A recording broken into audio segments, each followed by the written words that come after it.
Aye, okay, I see. He's doing the cold, like, slow run up for the penalty. This is gonna be class. Oh, you know, it's really, really slow. I mean, okay, yeah, man. Like, listen, we might want to pick up the... Brother, please. How's he gone backwards out of all this? People are actually leaving. The referee's got in his Honda Civic and he's now 25 minutes away from the stadium. I've aged physically. Look at my wrinkles. I left home clean shaven. Please, man. Are you... Fuck it, honestly. At least it's the end of the shootout. There's another guy to take one. Yo guys, it is your boy Earnin here, and you are watching FTW. This is of course the show where I bring to you the best and more frequently the worst of what football has to offer during the last 7 days. Including James Tarkowski getting into interpretive dance. Yeah, break a leg, man. Oh, nah, sorry, not like that. Saudi Arabia buying Thogdad, and Harry Redknapp investing in Tesla. What's been kicking off in the world this week? Well, there's been the announcement of 4 separate films for each band member of the Beatles, a group of 4 that somehow featured more Scouse tension than the Merseyside derby. Either way, the cast has been announced. Hopefully Barry Keoghan won't be shagging graves in this one. Don't think the Lennon family would be too happy about that. It also features no Scousers at all. I know who my pick would be. If your aunt had balls, she'd be your uncle, but she doesn't, so she's not. Meanwhile, Trent Alexander-Arnold will be furious at the reaction he receives from Liverpool fans at the premiere. And he's just literally told me to fuck off. Now, speaking of Merseyside, and it's an area that features 2 football clubs that bring joy to their communities, and also Everton. I'm lighting a ciggy up now, hoping to get kicked out.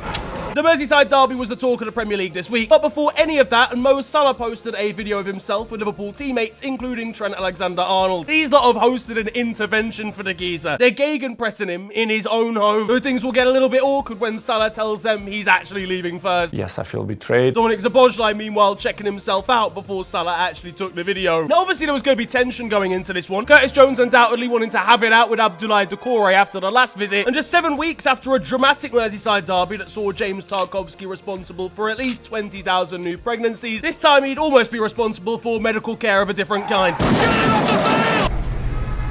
Yeah, give him a 10-point deduction, fam. Sean Dyche will have been knee sliding across his living room after seeing Alexis have his lower leg uninstalled by a true proper derby challenge. Yeah, his limb's still attached. Play on. Ref, the limb's actually come off.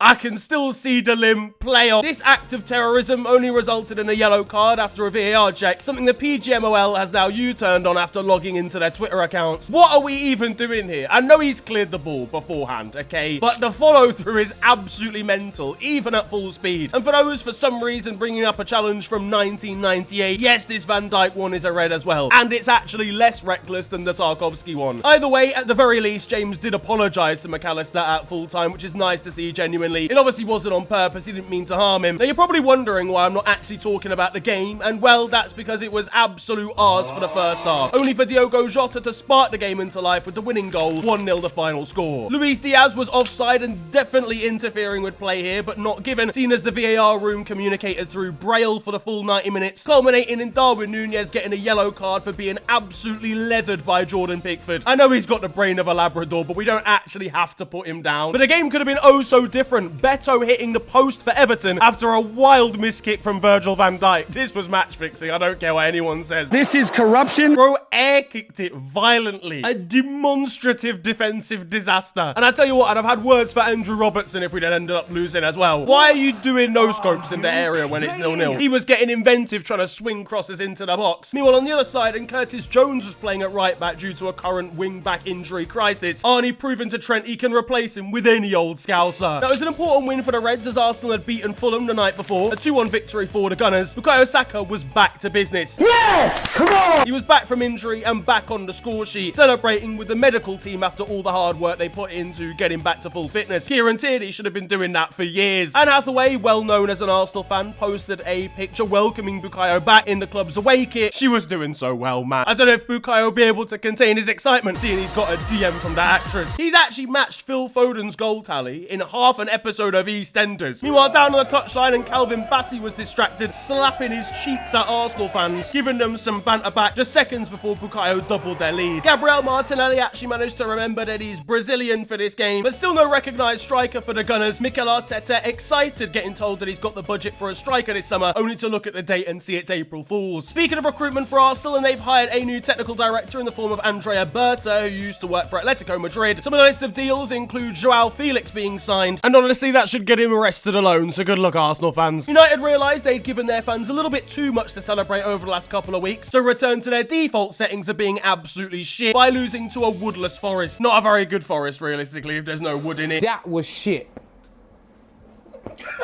The winning goal was scored naturally by former Manchester United man Anthony Elanga with a solo beauty of a strike. He actually provided one of the fastest sprints in Premier League history, I think 85 metres covered in 9 seconds whilst carrying the ball. The reverse angle was even more impressive. Ole Gunnar Solskjaer will have been left confused reading Forest's goal scorer this morning, and it actually highlights something even deeper problem for United, and that's that Anthony Elanga's replacement isn't even better than Anthony Elanga. The Swede had harsh words for Alejandro Garnacho after the Argentine's performance. Who do you think you are?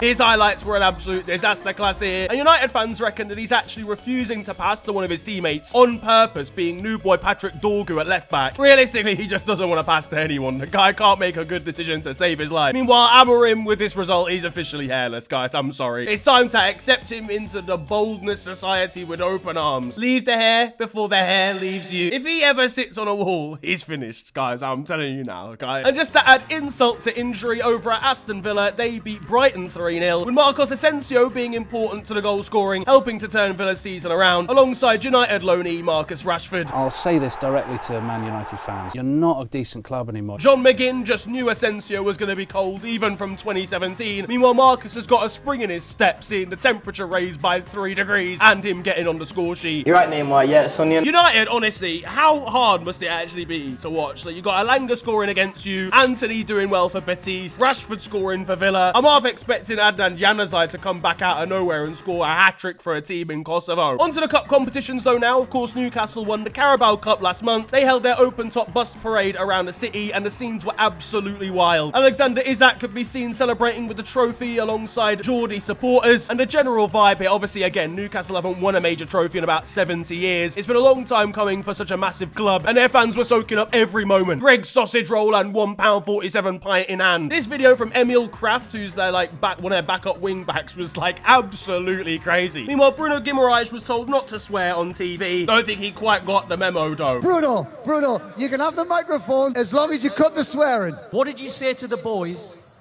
before they went out for that final? Well, I said to them, today we go to the pitch as a player and we live there as a legend, and here we are. It's not all good though for Newcastle fans, as one supporter decided to get a tattoo with a QR code that took you to Dan Burns' goal against Liverpool in the final, only for the person who's uploaded that video to since delete it. Fuck it, just download the video, bro. Why have you got to be extra like that? He'll be in absolute disarray realising it's been privated and that he's got a QR code on his inner thigh for no reason. Meanwhile, elsewhere for Newcastle, and I'm not gonna lie lads, there's been some sports washing going on. Saudi Arabia have clearly been paying certain influencers or YouTube creators to convince Newcastle fans to go and celebrate their Carabao Cup victory by heading over to Riyadh in Saudi Arabia, suggesting that you can learn about the city of Newcastle when you go over to Saudi. Call me a cynic, but I feel like you could go to Newcastle to learn about Newcastle. Newcastle-related content creator Adam Pearson was getting it in the neck for this. He then had to come out and explain on Snapchat, suggesting that this money actually bought him a holiday. I don't really see how that makes it any better, boss. We kind of assumed that you'd be using it for stuff like that. But why go on holiday somewhere else when you can clearly go to Saudi Arabia? Meanwhile, the most high-profile one, Thogden. I've got a lot of respect for Thogden and what he does, but their shamelessness here, including his dad, was absolutely crazy. But where's the after party? Big market? No, Saudi Arabia. What? Just imagine Boulevard World in Riyadh, full of black and white, and it's actually easy to get there. What about the visas, the flights, the hassle? Online or on arrival. Plus, visitsaudi.com are doing a package deal where you can just get it all together. That tastes like £4.6 million fucking slapping itself into my bank account. But in better news regarding Newcastle, it's time for our first goal of the week, which comes to the Premier League clash between Newcastle and Brentford, and sees Sandro Tonali with the ball out wide. I don't even know why he was there, to be honest with you, and absolutely rifling it from near the corner flag past Mark Flecken, in off the crossbar and into the back of the net. I think he's actually meant this because he's driven it with pace. This isn't a cross, and if it is, then he's a complete psychopath. Wonder goal from the Italian maestro. Elsewhere in the other domestic cup, and Manchester City are through to the semi-finals of the FA Cup with a comeback win versus Bournemouth. Erling Haaland missed a penalty in this one, then a sitter shortly afterwards. Very humbling start indeed. It's only Kepa Balaga in goal, for fuck's sake. He's actually missed 3 of his last 6 penalties. This is what Erling's actually been over the last couple of months. He also then picked up an injury in this game. He'll be out for a number of weeks with a ankle issue. He posted on Insta that he'll be back. Jack Grealish looked in the zone when he was about to get substituted on. This guy thinks he's Anthony, though when we remove the cropping of this image, it tells a different story. To be fair to Jack, massively happy for him, scoring in the Premier League against Leicester this week for the first time since the end of 2023, and dedicating it to his late brother, which I think is beautiful. My little brother passed away 25 years ago today, so it's, you know, this day is always like, I don't know, it's hard in the family, but I was happy to score. But back in the FA Cup, and a new hero was needed instead if Haaland wasn't going to step up. Step forward, Nico O'Reilly, the youngster grabbing 2 assists and getting pushed towards the fans by Pep Guardiola after an impressive display. I'm so happy, believe me. And a trim inspired by me in lockdown. Nottingham Forest knocked out Brighton to earn their place at Wembley. Anthony Elanga could be seen moving a flare at the end of the game. Bro just looks like he's the Nottingham Roadrunner. Meanwhile, Carlos Baleba got on the nerves of a cameraman with one of his strikes obliterating the lens off the front of it. Brighton might have lost on penalty, but Brian Gruder, their midfielder, has a really, really good technique. Very, very calm and composed, and Forest goalkeeper Matt Sells couldn't help but appreciate it. Aston Villa are also through after knocking out the only Championship side still in the final 8. How they did it, I'll never know, given there were about 47 balls on the pitch at the same time. Yeah, a mad amount of balloons were thrown onto the turf, and it made things very confusing. Liverpool fans getting PTSD seeing beach ball-looking devices on the pitch. Villa have been drawn against Crystal Palace for the semi-final, and Jacob Ramsey seemed pretty happy with that result. Palace, is it? Yeah. Oh, right, okay, yeah, nice. Yeah, nice. And as I mentioned, Palace are also through after they slapped Fulham, but I literally don't have anything to say about that game, so we're just going to keep it. Back in the Premier League, and Southampton's manager Ivan Juric had a pretty depressing admission this week, saying that his side are just hoping to not be the worst ever in Premier League history. They need 2 points to match Derby's worst ever tally in the Prem. Aiming high, I see. He'll be celebrating wildly when Southampton get relegated. His fans are apocalyptically depressed, but he's got 2 extra draws in the bank. And speaking of absolutely useless squads, Enzo Maresca, Chelsea boss, was left absolutely fuming, cancelling a day off for his players after the first team lost in a training match 3-0 to the club's under-21s. Yeah, that's because he's not training the under-21s, mate. Let's be honest, both teams are the same age. If we're gonna keep it 100% real. Jadon Sancho was in the first team, so it was advantage to the youth squad from the start. Guys, you know what it is? We can't even be laughing at my man. Certain man don't even get to that age. Cole Palmer will have been confused being told that he's not actually in the under-21s team despite his age. Meanwhile, I know absolutely for facts that Christopher Nkunku was involved in this, somehow for sure. In the world of Manchester United YouTube now, and Mark Goldbridge's setup was falling apart.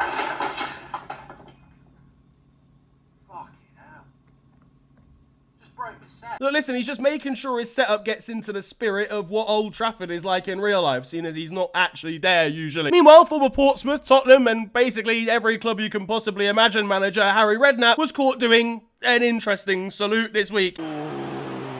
He joked about Thomas Tuchel being a German spy as England manager this week, accompanied by this, fucking hell, where's Nico Crankjar when you need him? And apparently during his managerial career, he never once played a German footballer. Yeah, it's all starting to add up now. One Liverpool fan is desperate for Mo Salah to stay, even whilst they're attending the WWE. With this banner being shown on live TV, I know it was Darwin Núñez holding it up, and he'll be Boston crabbing Mo at training if he does announce that he's leaving. At Southampton's women's side, and there's the news that Erling Haaland is only good enough to make the bench. This guy is truly washed. Wolves' hospitality section, for some reason, is actually located in the away end, which led to this absolutely incredible crash out from some sort of stakeholder. And back at Southampton, they have apparently slapped a £100 million price tag on their incredibly talented youngster, Tyler Dibbling. To me, been their best player this season. I reckon he's top 8 club in the Prem quality already. But as you can imagine, £100 million has got people talking. One meme page over on Insta was saying the game's gone, and Tyler himself liked it. I don't think he's supposed to be doing that, boss. Now back in Turkey, and there's chaos in the footballing world crowd again. Galatasaray clashed with Fenerbahce, and they also played a football match as well. The scoreline was 2-1 here in favour of Galatasaray, but there were 3 red cards overall. Mass amounts of tension between the two benches, which culminated with Jose Mourinho striking out at Galatasaray's coach. Got your nose. We've got managers diving now, for fuck's sake. If I speak, I am in big trouble. This, though, generally speaking, is an absolutely mad set of events. I think Jose Mourinho was sent off for it. I mean, seeing a manager actually have his hand on the face of another coach is kind of crazy, even if he did go down theatrically. And with Turkish football how it is, I mean, Jose, honestly, look, listen, you're gonna have to be careful. This just in, Galatasaray fans launch heat-seeking, telepathically guided, weapons-grade nuclear missiles at Jose Mourinho's uncle. Fuck off. Let's be real, Jose loves it. He's running straight into the action as soon as there's a chance to cause chaos. He then refused to do a press conference after the game. Him and Turkey was an equation that was always going to end in pain, let's be honest. And elsewhere in the Turkish league, there were 3 reds in a game involving Trabzonspor too. So in other words, the most normal Turkish game week. In Spain, Kylian Mbappe finally did the unthinkable. No, not sorting out his hairline, but scoring a free kick. It's finally over for this Twitter account. Get ready to learn Chinese, buddy. Actually, well, yeah, technically it's not, because there was a layoff beforehand. It's not actually scoring from a direct free kick. The ball was laid to him by a separate source. It's not even classed as a direct free kick on football scoreline websites. That one maniac who betted on him scoring a free kick will be ripping up his bet slip immediately. I mean, can we really be surprised that he still hasn't scored a free kick? This guy's just recreated a Chris MD video from dead ball situations. Even coming this close to getting a Kylian Mbappe free kick is a surprise, but I'm sure we'll be back to normal service soon. Well, we hope not. There was drama elsewhere though for Real Madrid as they faced off against Real Sociedad for a place in the Copa del Rey final. Antonio Rudiger saving them with an extra time goal. He'll be running around Madrid tomorrow, ecstatic with his work. 4-4 was the final score here, and therefore 5-4 in aggregate. Absolute cinema. Real Sociedad felt pretty hard done by. Take Kubo in on goal, but denied after Eduardo Camavinga cheated, basically. Though in fairness, it went the other way too. Vinny Jr. completely destroying 2 Sociedad defenders before getting absolutely clamped. To be fair, the most surprising thing here, not the fact that a red card wasn't given, but the fact that Vinny Jr. actually managed to complete a rainbow flick. Barcelona have been busy elsewhere in La Liga. Due to games being called off and the fact they're still in the Copa del Rey, there's been serious fixture congestion, but no issues in terms of results. Pedri has a crazy record at the moment of 8 Man of the Match awards this year, though to be honest, he'll be looking pretty tired after this run of games. A poor 47-year-old Robert Lewandowski surely has to slow down soon when running through on goal. Wojciech Szczesny has an incredible record as well for Barca. He hasn't actually lost a game for them yet. He's smoking everybody and smoking himself. Barcelona slapped up Girona 4-1 during this run of form, and Oriol Romeo didn't play against this former side because Girona didn't want to pay a €300,000 clause inserted into his contract. Just send a bill to Manchester City and get them to deal with it, lads. At La Masia now. Corner de Pedrito por abajo, el tiro. ¡Gol! Bien. Gol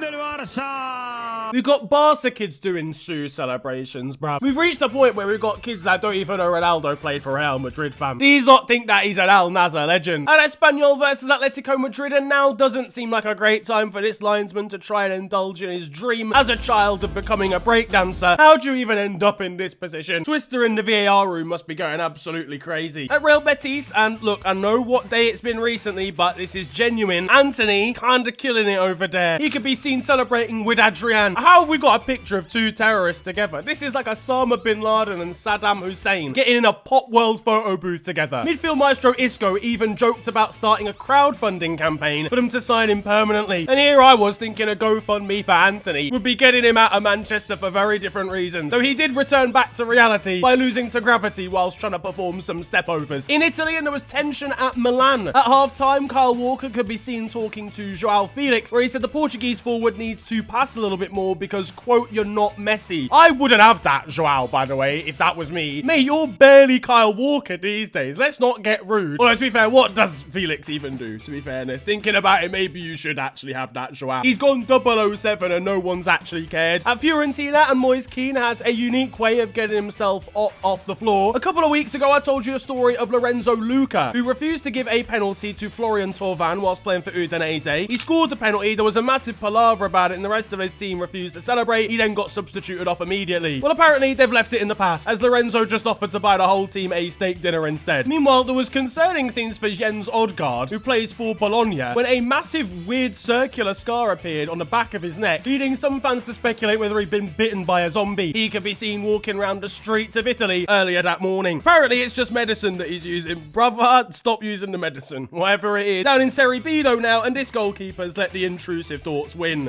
In France, there was a massive underdog story in the cup. Dunkirk in the second division had been drawn to face PSG. Now obviously PSG find it pretty easy dismantling clubs in their own division, let alone sides in the division below. So when Dunkirk went 2-0 up in the first half, some eyebrows were starting to be raised, but PSG would come back to win the game 4-2 in the end. You're just ruining it. Jesus, they almost lost to a film, for fuck's sake. And in the league, Paris Saint-Germain continued their winning spree by battering Saint-Etienne. Saint-Etienne were ass, and it's not just their name, unfortunately. This channel is now a Desiree Doué propaganda channel, I'm afraid to tell you. Meanwhile, Saint-Etienne's goalkeeper was asked about whether PSG would win the Champions League, and I, for one, think that's very disrespectful. Why are you asking him? At Lille, there was awkward scenes for their fans, who brought a tifo to their match against Lens, half upside down. And at Strasbourg, Andre Santos is turning heads with some sensational performances on loan from Chelsea, to the point where he's even captaining the side now. Being a captain as a loanee is absolutely ridiculous work. In Germany though now, and it wasn't a great week for Bayer Leverkusen, who lost to Arminia Bielefeld in the DFB Pokal. Now this is absolutely crazy. It's the semi-finals. Arminia Bielefeld are in the 3rd division. They'll be playing Stuttgart in the final after they beat Leipzig, but Granit Xhaka clashed with a fan who has given a Swiss midfielder a piece of his mind. I know Granit, he hasn't got any restraint. He'll be jumping into the stands to double foot karate kick Bumba Clark the supporter. It's a bad look from the fans in my opinion. These lot have done a lot for you. You've just won your first title in years, maybe ever. Yeah, obviously it's a terrible result to lose to these lot, but they've got to the final for a reason. And at Borussia Dortmund, Nico Schlotterbeck registered 2 assists, a centre-back taking corners. The game's gone. They don't like it! Now there is time for your goals of the week. We've got some absolute bangers again. And the first one, a still 0-0 collaboration. As we're heading to the world of Sunday League, where the ball is bouncing around a little bit. But in and amongst the chaos is about to come some absolute filth, as the ball bobbles and is slapped in with the cleanest of travellas, curling inwards right into the top corner. Next up, we rise a little bit further up the ladder, it's fair to say, but still outside the Football League, to take about Luke Coulson, who's playing for Western-super-Mare. He's actually defending a corner, but he's on a hat-trick. And with the goalkeeper forward, he's seen his opportunity and smacks it from his own penalty area. I don't know whether this is absolutely on purpose. I assume it is. Absolutely crazy power to even get it that far. But finally, we head to the continental stage over in South America, where once again a ball is kind of bouncing around, finds its way to Ramiro Vaca, who produces a wonder bicycle kick, looping over the goalkeeper into the far corner. Hello all, and welcome to The Beautiful Game, the segment where we take a look at the poetic and brilliant side of the game that we love. We are back by popular demand for yet more glorious beauty. Do estadual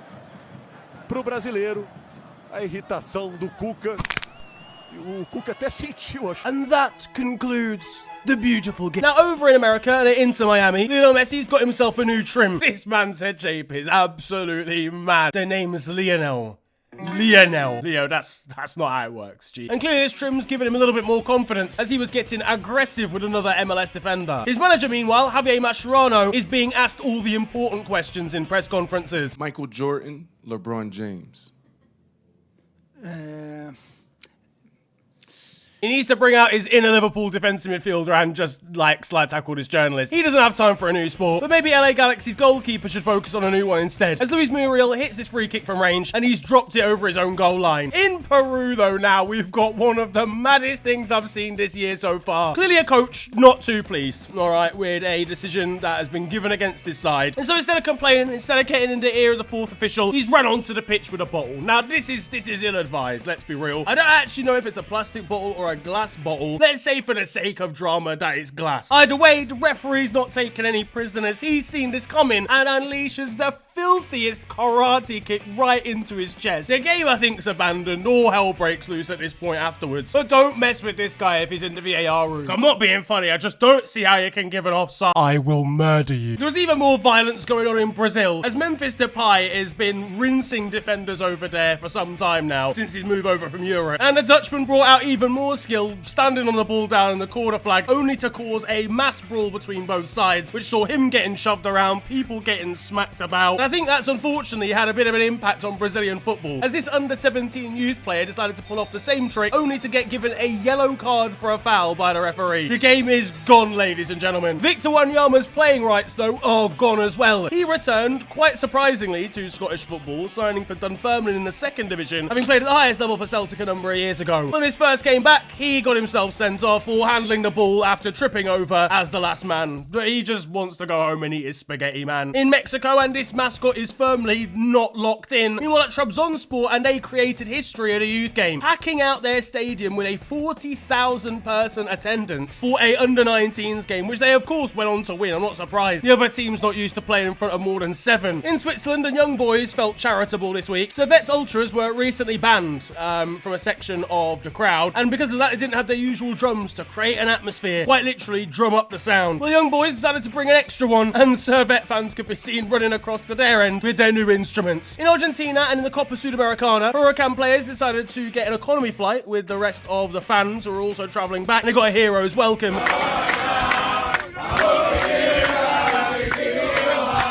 El Farolito are back to causing upsets in the Open Cup over in America. For a 2nd year in a row, the Burrito Boys, a amateur side, are defeating sides from the leagues above them, this time in the US Championship. Meanwhile, in Uruguay and at Nacional, bang, see you later, you go in prison. Shout out to Omar Farai, who scored 5 goals this week, a Palestinian forward, who actually managed to get himself a very rare FOTMOB 10 rating. There's only been 3 of these handed out in history. One of them went to Miniminter during a Sidemen charity match, and I think even more offensive than that was Thomas Meunier getting one a few years ago. And in Malta at Hamrun won the game 4-0 here, but a second of the game came from their goalkeeper scoring from his own penalty area. Now closer to home and at Leeds, Ilya Melier is one more goalkeeping mistake away from getting deported. He actually started things off well against Swansea this weekend by saving a penalty, letting in an absolute howler, failing to catch the ball, and then letting in another soft goal with a last-minute equaliser. Joe Rodon genuinely looks like he's ready to smack him up. I can't help but feel there'll be violence towards him when Melier arrives back in the dressing room at full time. At Norwich, and one fan decided to take the opportunity at Carrow Road, taking his partner onto the pitch and then proposing to her. No, you're not expecting this, but from the moment I met you,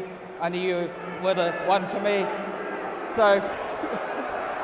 Only to get booed by the opponent fans when he started talking. You don't know what you're doing, chants were an extra special touch, the cherry on top at the end as well. Elsewhere in the Football League here, and we've got a shot that fools absolutely everybody, looking like it's gone in, but in actuality, it's gone wide. Fans behind the goal were not taking no for an answer, however. It's gone in!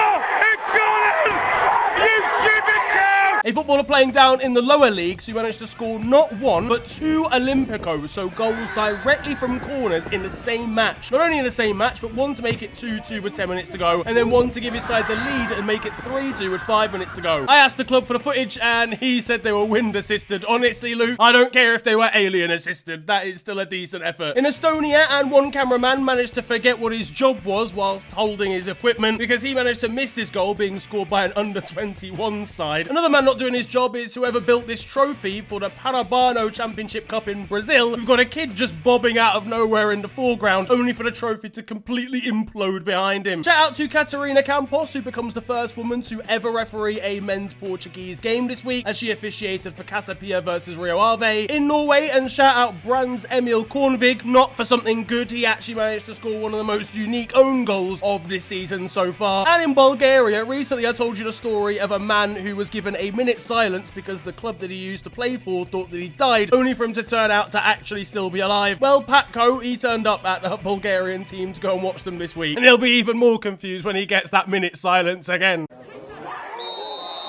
Now that it's time for Still 0-0, and you guys know the score by now. This is a segment of the show where I bring to you the best of Sunday League and amateur football. And this time around, we've got some actual ability. As a player receives the ball down on the left-hand side before skipping past his man with a beautiful nutmeg. Okay, things are going sensationally right now, yeah? Skill like this, if you look hard enough, is part and parcel of Sunday League football. Unfortunately, so is slicing the ball out of play and falling over in the same movement. Yeah, brother, you were doing so well. You didn't have to. On to the weird stuff though now. First of all, we head to the Faroe Islands up in Scandinavia, where one boss is about to get himself himself sent off. Well, now we saw this earlier on in the show with Jose Mourinho, but when a manager gets a little bit too lippy, you might find them getting themselves sent and getting their marching orders. But it's not usually for showing a double middle finger to the ref. I mean, if you're gonna go, you've got to go with style. Speaking of a manager going with style, we head over to Croatia now, where Fabio Cannavaro is manager of Dinamo Zagreb. He, though, has clearly got bigger fish to fry because he decided to head back to his native Italy to take part in an advertising campaign and be like a model or an actor for that, basically, instead of taking his managerial roles for training. So he told the players they can have a day off whilst he flew to Italy to record. I'm glad he's got his priorities sorted. But finally, we head over to Norway and back to Scandinavia with Bryn, the former side of Erling Haaland. Now, these lot are very, very happy with their goalkeeper after a most recent game in Norway, who picked up man of the match for a sensational shot-stopping display. His reward? A casket of eggs. I mean, look at the positives, lads. You got about 3 weeks of omelettes there. That, though, is going to wrap up football this week, and I hope you have enjoyed it. If you have, then feel free to slap a like on the video, and of course, subscribe if you're new to the channel. You can also follow me on social media. It is at @theofficialfng on Twitter and on Insta. But it's been a pleasure ranting at you guys today. Have a wonderful day,